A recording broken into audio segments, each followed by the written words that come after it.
বিয়ের সময় সীতা মায়ের বয়স বাস্তবে কত ছিল?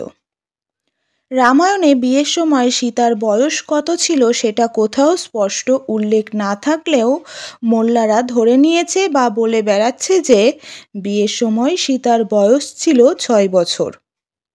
আর এটা এ কারণে যে বিয়ের সময় সীতার বয়স যদি 6 বছর প্রমাণ করা যায়, তাহলে 50 বছর বয়সী মোহাম্মদের সাথে আয়েশার বিয়ের সময় আয়েশার বয়স যে ছিল 6, এটা বৈধতা পাওয়া যায়। কিন্তু প্রশ্ন হচ্ছে, রাম সীতার বিয়ের বয়স দিয়ে মোহাম্মদ ও আয়েশার বিয়ের বয়সের বৈধতা খুঁজতে হবে কেন? মুসলমানরা কি রাম সীতাকে তাদের আদর্শ মানে? মুসলমানরা তো সর্বকালের শ্রেষ্ঠ আদর্শ মানে মোহাম্মদকে। তো তারা মোহাম্মদের কর্ম দিয়ে অন্য কাউকে পরিমাপ করবে? তারা রাম সীতার আদর্শ দিয়ে মোহাম্মদকে পরিমাপ করে কেন? এবং এটা করতে গিয়ে যে তারা মোহাম্মদকেই ছোট করে, সেটা তারা বোঝে? মোল্লারা এত বলদা কেন? যাই হোক, ফটোতে দেখুন সীতার সাথে রামের বয়সের পার্থক্য বেশি বোঝাতে গিয়ে তারা রামকে একেবারেই যুবক বানিয়েছে, যেখানে রামকে একেবারে 24-25 বছরের যুবক মনে হচ্ছে, এবং সীতাকে এত ছোট বানিয়েছে যেখানে মনে হচ্ছে সীতার বয়স মাত্র 6 থেকে 7 বছর। উদ্দেশ্য একটাই, যদি প্রমাণ করা যায় যে বিয়ের সময় সীতার বয়স ছিল 6 বছর, তাহলে আয়েশার বিয়ের সময় তার বয়স ছিল 6 বছর। তাহলে তাদের লজ্জাটা কাটে। কিন্তু বাস্তবে রাম ও সীতার বিয়ের সময় তাদের বয়স ছিল যথাক্রমে 16 ও 9 বছর। তার প্রমাণও পাবেন নিচে। এবং দুজনের বয়সের ব্যবধান 7 থেকে 8 বছর হওয়ায় এটা কোনোভাবেই বেমানান কোনো জুটি ছিল না মোহাম্মদ ও আয়েশার মতো, যেখানে মোহাম্মদ ও আয়েশার বয়সের পার্থক্য ছিল 44। হ্যাঁ, মাত্র 44। যাই হোক, বিয়ের সময় রাম সীতার বয়সের পার্থক্য মোল্লারা আকাশ পাতাল দেখলেও বাল্মীকি রামায়ণ অনুসারে বিয়ের সময় রামের বয়স ছিল 16 বছর বা এর একটু কম, এবং সীতার বয়স ছিল 9 বছর।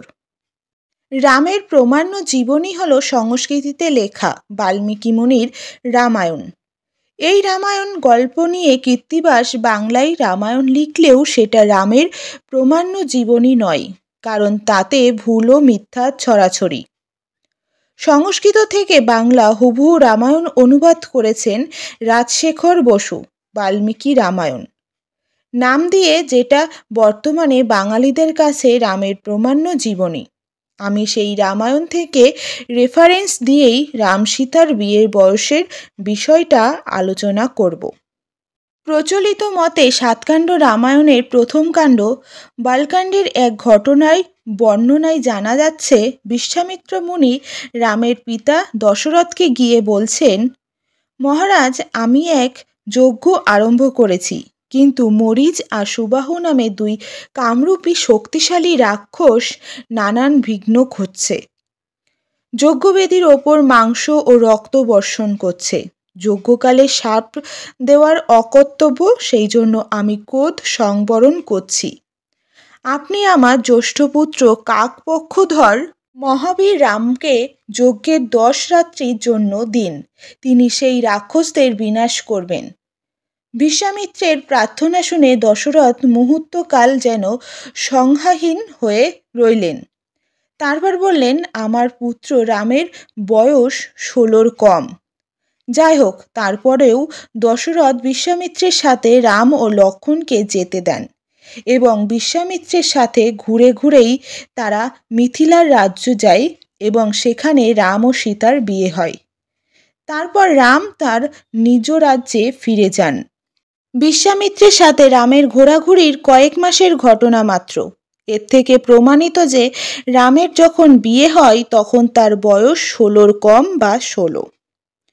এবার দেখা যাক বিয়ের সময় সীতার বয়স কত ছিল। বাল্মীকি রামায়ণের অরণ্যকাণ্ডে সীতাহরণ অধ্যায়ে সীতা ছদ্মবেশী রাবণকে চিনতে না পেরে রাবণের এক প্রশ্নের জবাবে বলেছেন, পিতৃসত্য পালনের জন্য আমার স্বামী অযোধ্যা ত্যাগ করে যখন বনে আসেন তখন তার বয়স 25 আর আমার বয়স 18। তার মানে রামের সাথে সীতার বয়সের পার্থক্য 25 - 18, 7 বছর। তাহলে বিয়ের সময় রামের বয়স 16 হলে সীতার 9। এটা কি মোহাম্মদ ও আয়েশার মতো একটি অসামঞ্জস্য জুটি? এখানে সীতার বয়স কম, রামের বয়সও কম। সীতার তুলনায় রামের তো আর মোহাম্মদের মতো বুড়ো দাদু নয়, আর মোহাম্মদের মতো এটা তো আর রামের তৃতীয় বিয়েও নয়। এখানে উল্লেখ্য যে আয়েশা ছিল মোহাম্মদের তৃতীয় স্ত্রী। তাই রাম সীতার বিয়ের বয়সের দোহাই দিয়ে যেসব মোল্লা মোহাম্মদ কর্তৃক আয়েশার বিয়েকে জাস্টিফাই করতে চায় তারা আসলে নির্বোধ নয়, বলদ।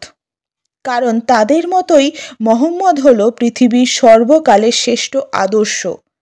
তাই মোল্লাদের উচিত মোহাম্মদের আদর্শকে ধরেই অন্যদের কর্মকাণ্ডকে বিচার করা।